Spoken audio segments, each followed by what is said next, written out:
Hello and welcome to the latest edition of the Codcast. I'm Andrew Snaith. Spoken again for Campbell Darcy here. Chancing to square it into the net and it's hit the post there, Gary Martin. Somehow that looks like it's going to be 1-0. But again, Whitby far too open at the back and Darcy's able to pick out Martin and get back to score there normally. It's that high line again over the top. It's one simple ball over the top. Oh, again for Charles to chase. He's going to fall for Choose for it. He goes for a chip to Jake Charles and it's onto the crossbar. Where's this one going here, Jake? Charles into the net! Whitby doing the least time, he does chip it over the keeper. It's the exact same thing again what I just described. It's a carbon copy of what you just went for a moment ago. This time it worked. But where's the keeper going there? He's miles away. It's exactly the same thing again. It's come from the goal kick. The keeper's hit it forward. There's a big gust of wind that's brought the ball back. And then it's just bounced back over into Charles. And it's literally... I bet you can't believe his luck there. Well, no, it literally is what he just did a moment ago. But this time his luck was in. First you don't concede, try again. Whitby have the lead here. 36 minutes on the clock. Same thing again. Charles has just chipped the keeper again, and the keeper's come flying out. I don't know what he's doing there. It's just landed perfectly in the back of the net, and Whitby 1-0 up. And I wouldn't say very deserving of being 1-0 up, but they're 1-0 up. Oh, for Gary Martin, the flag stays down against him, and it's into the net. And how did it last long in the second half? As Gary Martin finds the net. Not even 20 seconds. No, as if, and in the start of the second half you want is not to concede early. And that's exactly what we've done. I mean, later what's having to go to the lines in for offside. Whether it was or not, the goals to the stand. I mean, later what's his mouth hurt as well. So how would he know? As Heaven equalised pretty much straight from the second half kick-off. I was going to say, the Whitby, it just seemed like the back line switched off there because I thought it was offside. And obviously no whistle came, and it was a very easy finish there, except for Gary Martin, who just slotted it in straight past Allen. Watts to Haswell and now Dawson. Phil looking for Watts. Infield now to Chimley, back to Watts again. It's a lovely play from Whitby, but the flag goes up as Watts scores, but the flag had long gone up before that. It was neat play, just couldn't quite time his run there, Leighton Watts. There was some neat and tidy play by Whitby there, but Watts just straying offside. I'm not even quite sure how it ended up in the back of the net because there's so many bodies in the way. I think he just sort of poked it in, didn't he, under the keeper, but yeah, offside flag up against him. Foreman, a substitute, breaking with pace down the left of against Connor Smith, who gives him a shove, and that's going to be a penalty at the other end. Gary Martin to take it, score one late on against Ash at the weekend. And he scores again this one, as he sends keeper the wrong way, as Connor Smith can have no complaints when you make it obvious that you're giving your man a shove. Heaven leads. And the horse will clear, and then Martin lays it off nicely for Foreman here. He's up on his own, but he's making a run here, and Whitby panicking, allowed to go all the way through here, Foreman, and finds the net as Whitby just decide not to defend for whatever reason. Just let Foreman roll away through them. What is that there? Like, it's shambolic defending from Whitby there. Conor Livery comes in then, as the referee blows for full time, and it has finished Heaven Town 3, Whitby Town 1. Heaven go top Whitby, their second defeat on the road in a row. Well, that was the story of Tuesday night's game, as told by Will Berwick and Liam Ryder. And Liam joins me alongside his colleague from the Whitby Town media team, Paul Connolly, to look back on a disappointing trip to Hebburn, who are now top of the NPL Premier, and of course to look ahead to Gainsborough Trinity at the Tobar Express Stadium. Paul, disappointing night on Tuesday, to say the least. Yeah, very disappointing night, and ultimately, very disappointing performance. I don't think it can be understated. Obviously, Hebburn are a very good team. They're top of the league for a reason now after that win. But yeah, it just felt like there maybe could have been a little bit more from Whitby on the evening. Yeah, obviously we sort of rode the storm a little bit and then got our noses in front. Nice link up between Leighton Watts and Jake Charles to get that goal. Obviously, they had the opportunity moments before where they hit the crossbar as well, with pretty much an identical move. But yeah, obviously we got ourselves into half time, a goal ahead. Did we deserve to be a goal ahead? Maybe not, but ultimately, we rode the storm and we got through it.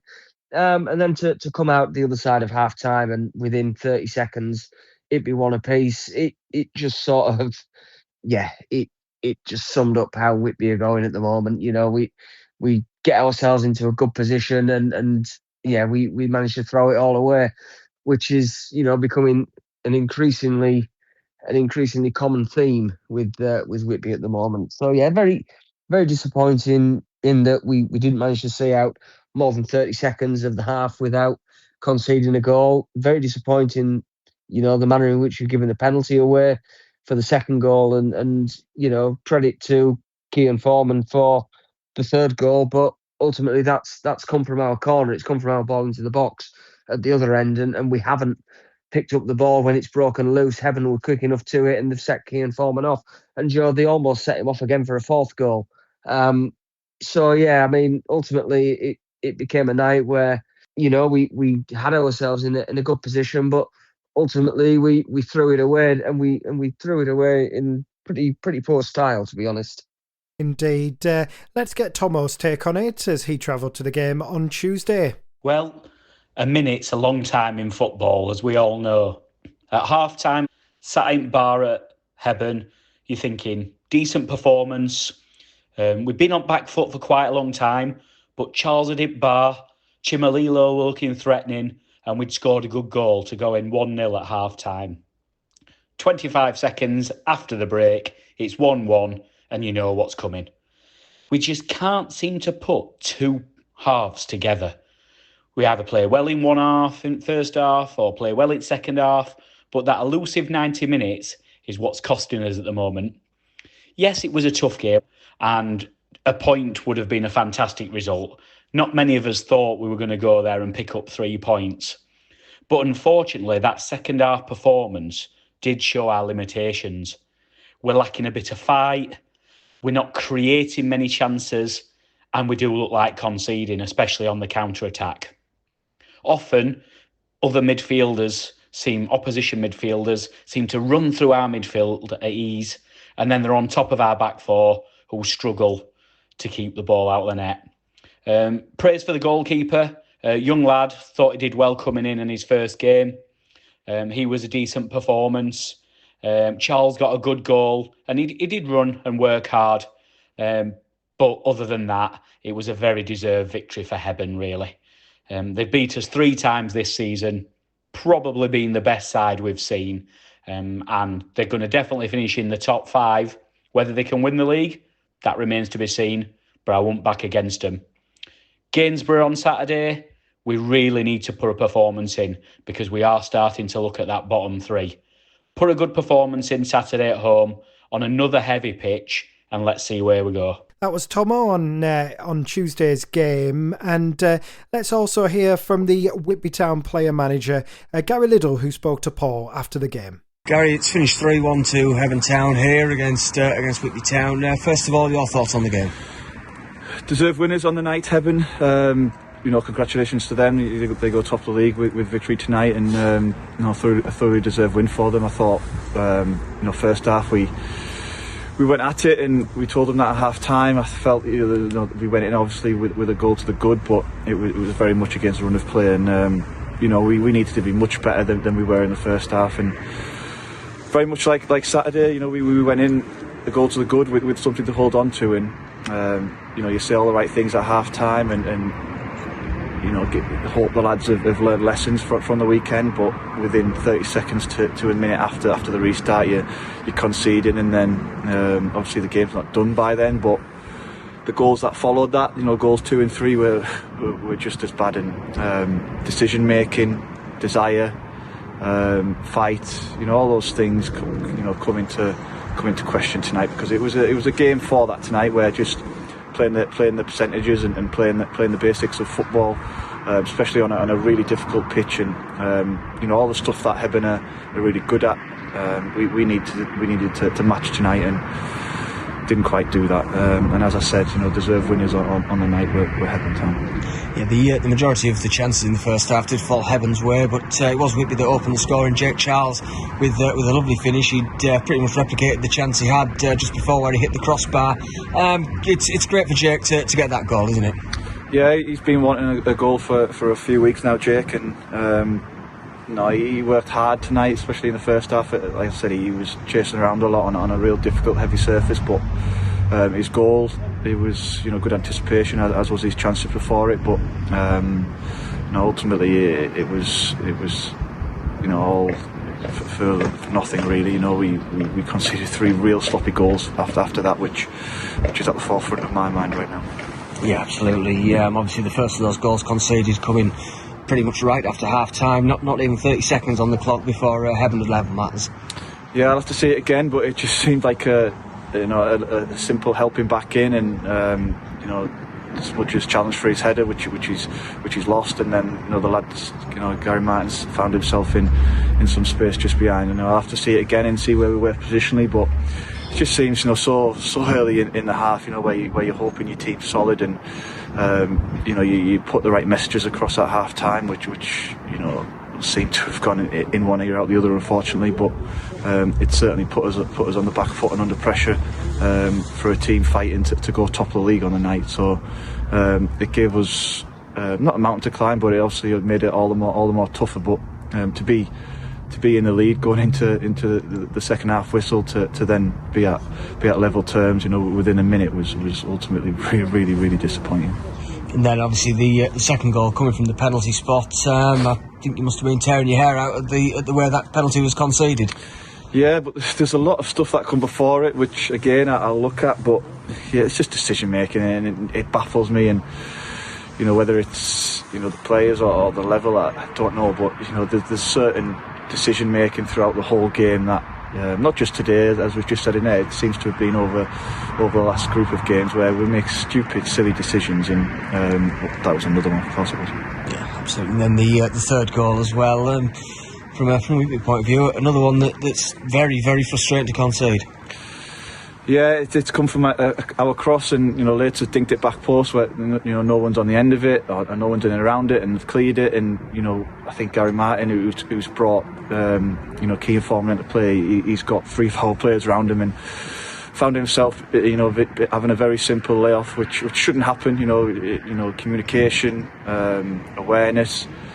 Desire to win the ball, and then ultimately, desire to keep it out of your own net. I think I know Kean really well. He's a quick player, and if you're not in positions to stop him running, then you're in danger. And good goal on their part, but again, a really, really sloppy and poor one on our part. Yeah, absolutely, plenty to work on between now and Saturday. But just looking at the team tonight, then obviously there was a last-minute signing of Isaac Allen to get him involved this evening. Obviously, with Shane Bland injured.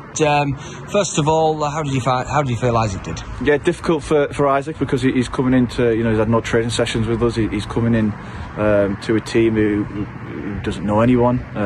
So really difficult. And I thank Isaac, and I thank Sunderland for helping us out. Thought he done well on the night. He didn't really have any chances with the goals. He could have been helped a lot more from the lads in front of him. That's for sure. But good composure, good distribution with his kicking. And no, I'm sure he'll be a good stand-in for Bland. Yeah, and obviously Shane Bland completed the game on Saturday, but he completed injured. Where are we at with Blandy at the moment? No idea. He's feeling a bit better, he said. But we don't really get scans, so it's just a play it by ear one with Blandy, and when he's right, he's right. I don't expect him to be right for Saturday. I don't expect him to be right for Tuesday. We obviously have the free weekend after that, and then we'll see where we are with him after that. Sam Collins missed out as well this evening. Where are we at with Colo? Injured, knee injury. Don't quite know how or why. Again, another one who completed the game on Saturday.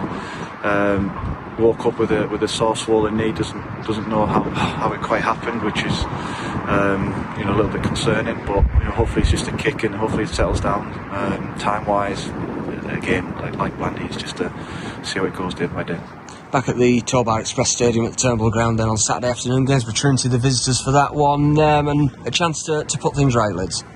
Yeah, certainly going to have to be a lot better than we were second half Saturday and throughout the 90 minutes today. I won't sugarcoat that. Really, really poor on our part, especially winning the game 1-0 and not being able to stand up to any fight that Hebden were going to throw at us. So another difficult surface at our place, unfortunately, as it is at the moment with the time of year and stuff like that. So it'll be another one of those games where we'll have to stand up to the fight. Russ is a very experienced manager at this level. He's got his Gainsborough team playing well at the moment, and know that they'll be looking to keep in touch with those playoff places. So another game where we'll obviously need to be on our game. That was Gary Liddell speaking to Paul Connolly earlier, and I caught up with the goal scorer from Tuesday night. It was Jake Charles who started out by telling me about that goal.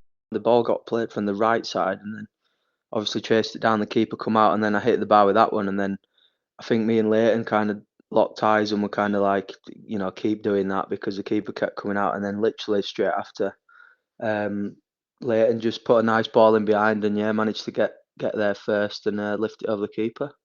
Fantastic. So, it had been a first half where Hebburn had us on the back foot for much of it. But as you say, there was just that flurry of activity where you'd hit the woodwork moments before and then took that goal superbly. A great time to score, isn't it? Just before half time, and we go in at the break with the advantage.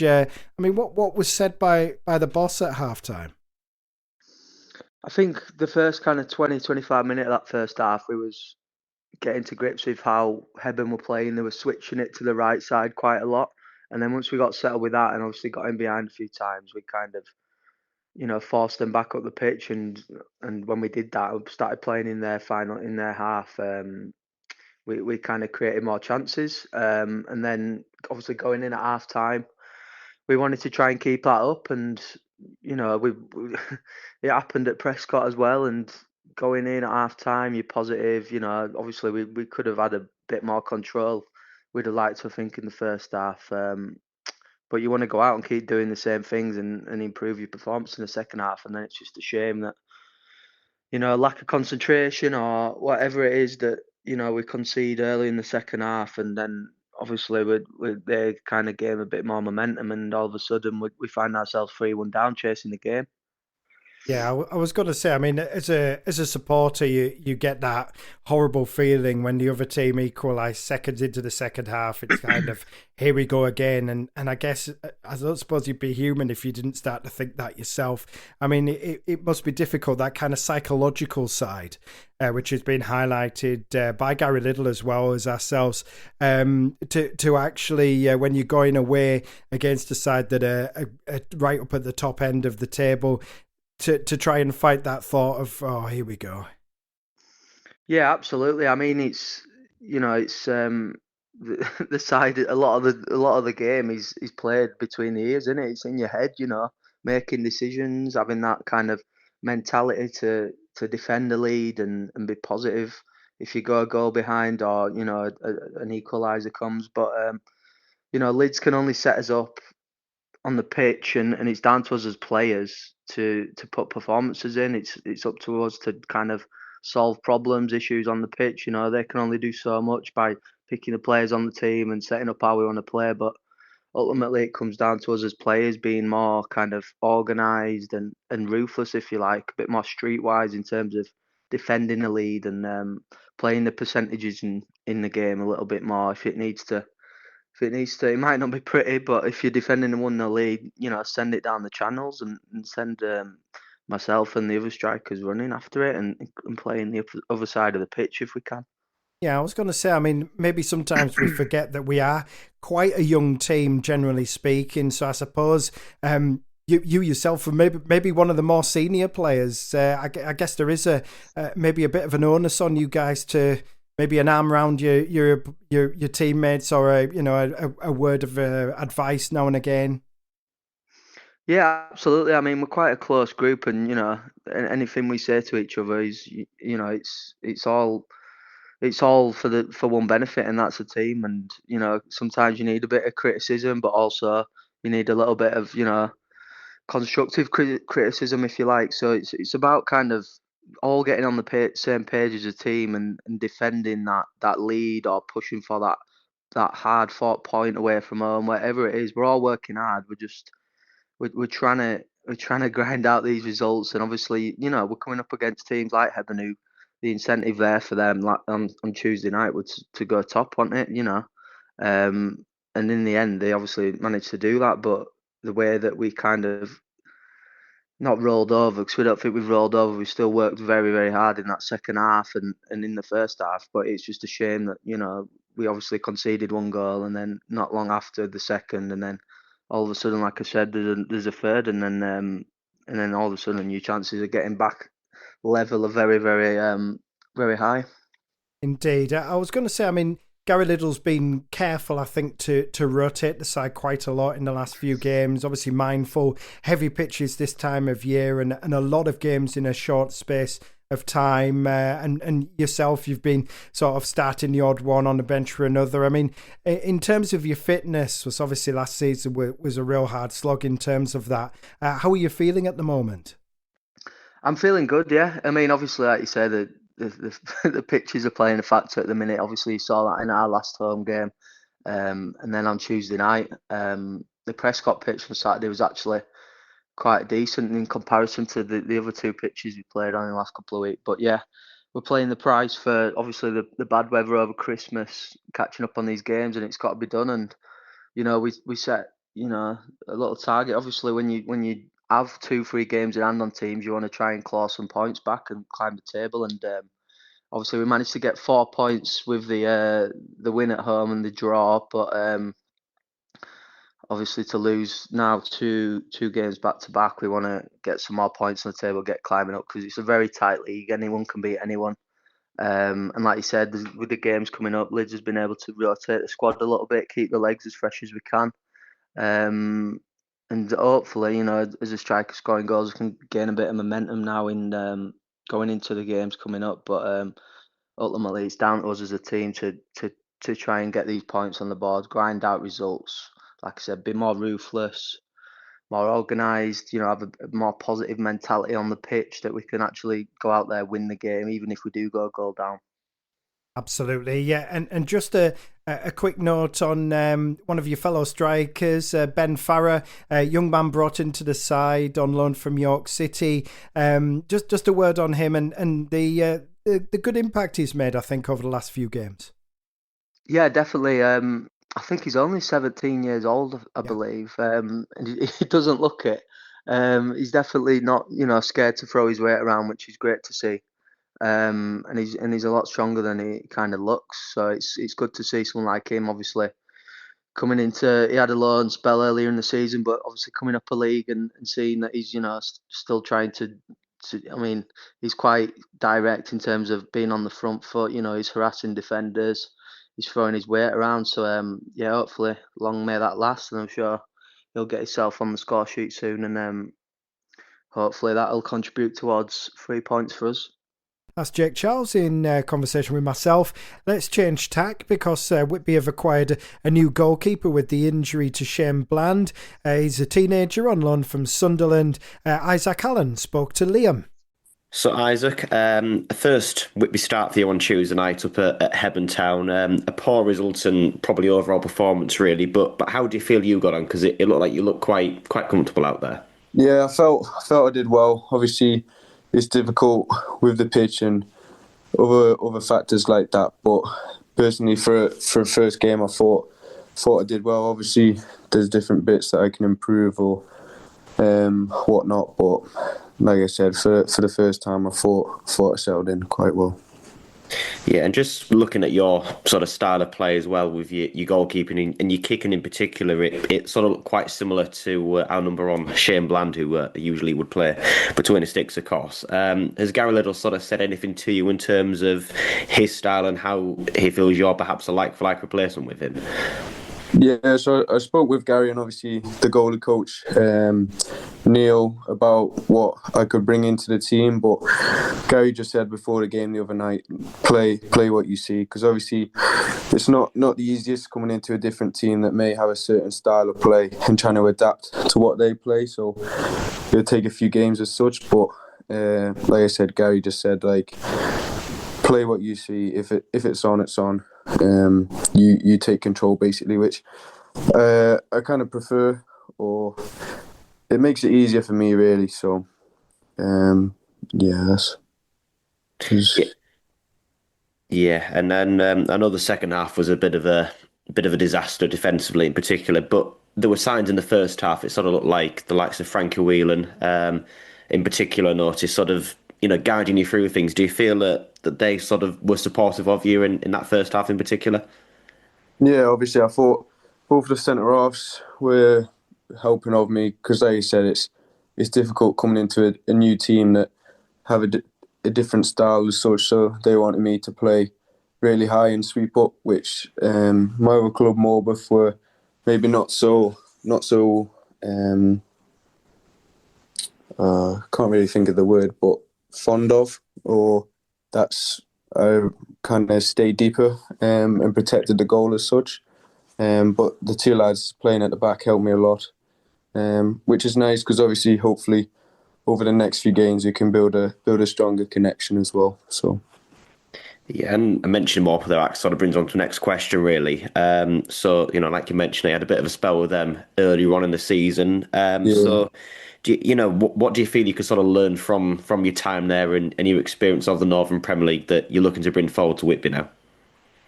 Yeah, so I know what to expect in terms of the style and play. So there'll be a lot of crosses into the box, which with 21's football there maybe isn't such an emphasis on it. It's very possession based, so long balls, crosses into the box, and decision making will be like a real key part over the next few games. But I felt like I had a good spell at Morbuth, and then hopefully I can bring this into Whitby and perform well. Yeah, and then just finally, really, obviously, you've been at Morpeth, like we just mentioned there, but just sort of tell us a bit about your career. I know you've got quite a bit of a backstory, so just try and keep it as brief as you can, really, but sort of just tell people a bit more about your career so far and how you got to Sunderland in the first place. Yeah, so it's a bit of a weird one. So I'm originally from the Isle of Man, so it's a Channel Island, just off the coast of Liverpool and Ireland.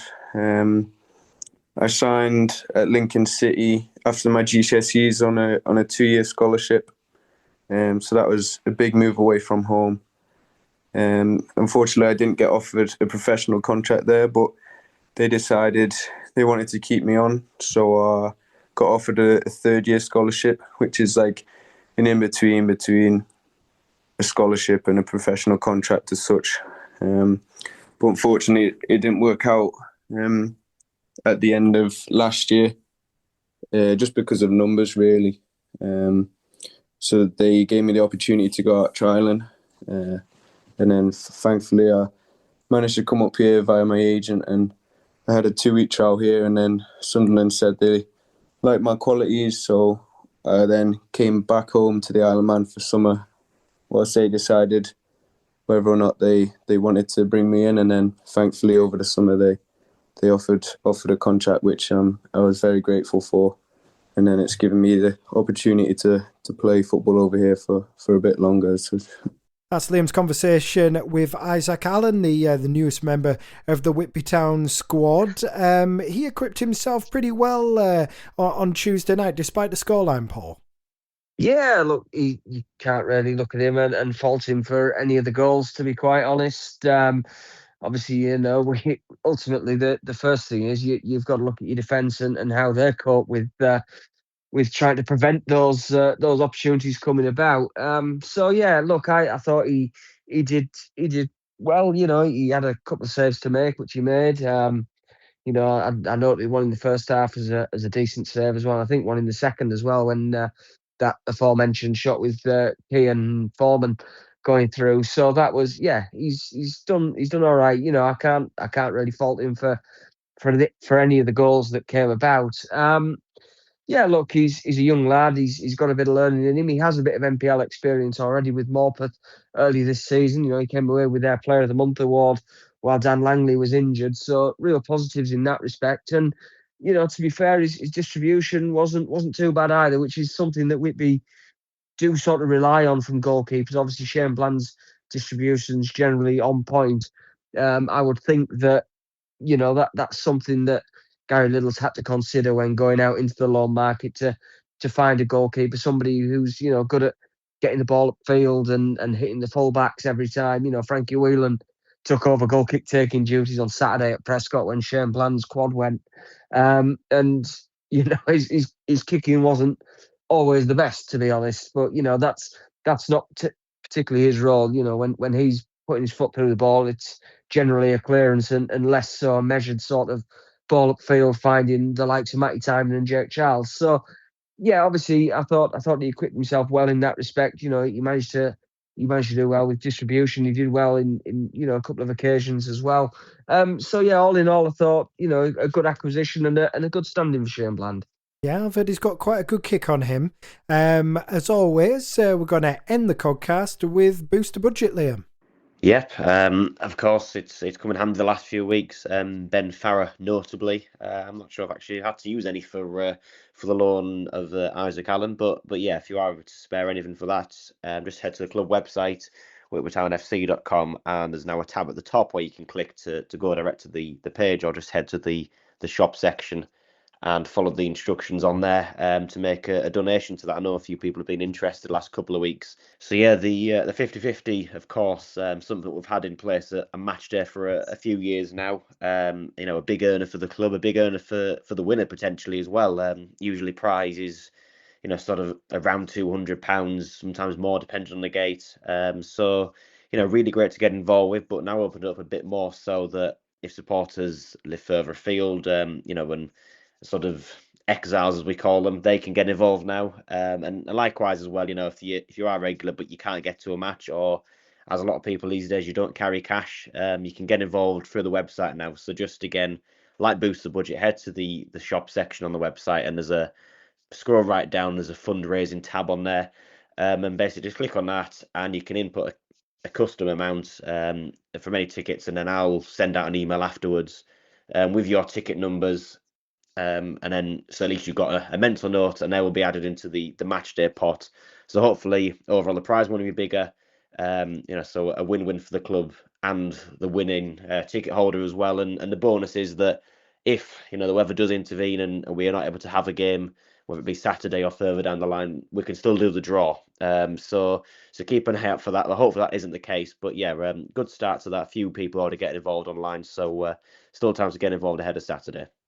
Indeed, and just finally, congratulations to our scholarship side who had a brilliant win over Sunderland in midweek as well by 2-0. And we look ahead as well to Saturday's game. It is the Toba Express Stadium, the venue for Gainsborough Trinity in the NPL Premier. If you can get down there, 3 p.m, I'm sure the lads will appreciate your support. If you really can't, we do have live commentary with Paul, Liam and the team on This Is the Coast Extra from just before kick-off as well. Thank you to Paul, thank you to Liam, and thank you to all our guests, to Tomo, to Gary Liddell, to our new goalkeeper Isaac Allen, and also to Jake Charles, as well as you for listening. We'll be back next week with another Codcast. Bye for now.